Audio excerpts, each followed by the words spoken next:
We all know the story. A girl, a wish, a Bibbidi-Bobbidi-Boo, and a happy ever after. But what if I told you that the magic you think you know was built on a foundation of sacrifice? This is not the story of Cinderella. This is the story of the woman who made it all possible. Her name was Hilara, and her power had a price. It began not with a wand, but with an echo. A wish so pure and desperate it pierced the veil between worlds. Hilara, tending her moonlit garden of dream lilies, felt it like a physical blow, a young heart cracking under the weight of despair. She sighed. It was time.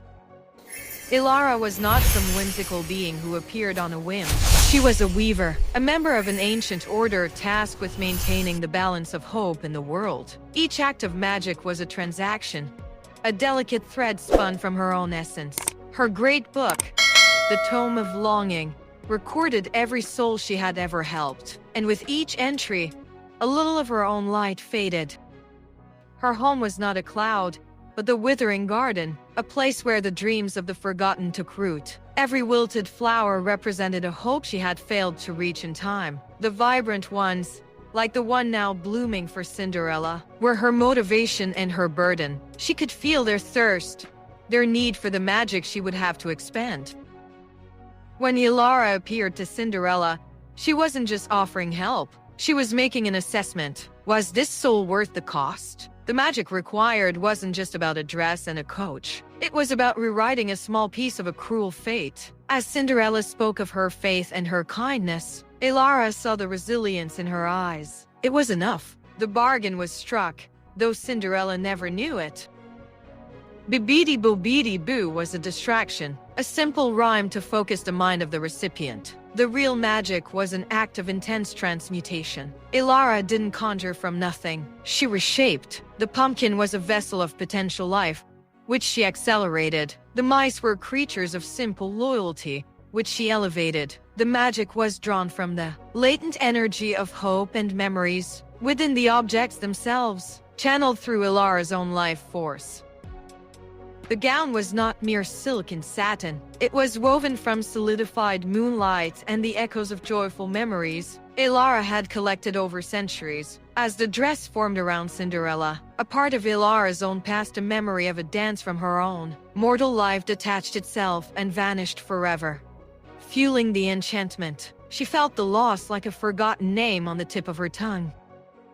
The glass slippers were the most dangerous part of the enchantment. They were not just unbreakable, they were a soul anchor. A tiny, permanent piece of Hilara's own magic was crystallized into those slippers. They would never disappear because a part of her would always be in them. If they were ever truly destroyed, the backlash would shatter her. The carriage was alive, a temporary, sentient being born of Hilara's magic. The horses were not just horses, they were embodiments of speed and grace, pulled from the collective unconscious of every dream of flight. At midnight, they wouldn't just revert. The life she had given them would extinguish. A small death she was responsible for with every spell. Hilara was not alone. The Weavers' Council watched her every move. They believed in minimal intervention, that too much magic made humanity weak. Hilara's methods, her deep personal investment, were seen as reckless and sentimental. This act for Cinderella was already pushing the boundaries of their strict laws.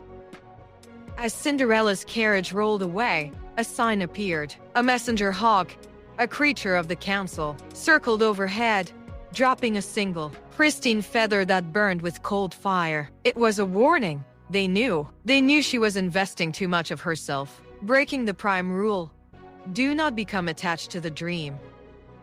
The moment she was alone, the cost became visible. The vibrant energy she had exuded melted away, revealing the truth.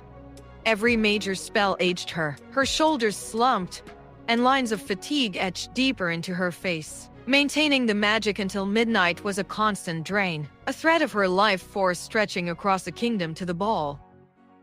Midnight was not an arbitrary deadline. It was the witching hour, a moment of cosmic reset when unstable magic naturally unraveled. The sound of the bell was a wave of pure anti-magic, violently severing Hilara's delicate threads of control. She felt it as a series of sharp, psychic snaps, each one a jolt of pain.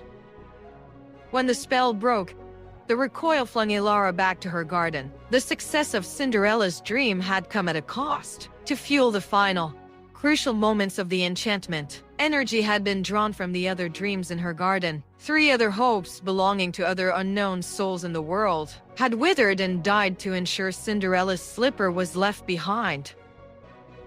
The council summoned her. You sacrificed a few for the one. Ilara, the head weaver intoned, his voice like grinding stones. You have unbalanced the scales. Your sentiment has cost others their chance. The slipper remains only because of your hubris, a permanent scar of your magic on the mortal world.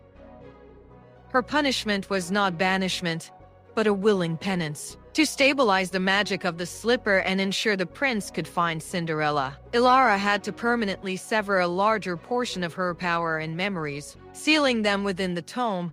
She would be weaker, her life shortened, her ability to help others diminished for a generation.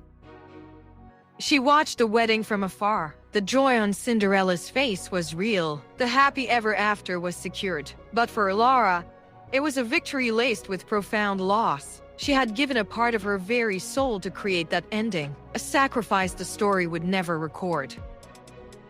In the years that followed, Ilara faded. Her garden grew smaller, her interventions rarer. She became the fairy godmother of legend, a one-time miracle, because the cost of that one miracle had been nearly everything. She was a guardian who had given her light to ignite another's, knowing she would never get it back. So the next time you hear the tale of Cinderella, remember the untold truth. Remember Ilara. Magic is not a casual wave of a wand. It is a transaction, a sacrifice. For every happy ever after, there is a weaver in the shadows, who paid for it with a piece of their own forever. The real magic was never the spell. It was the love that made the cost worth paying. And that is a truth more powerful than any Bibbidi-Bobbidi-Boo.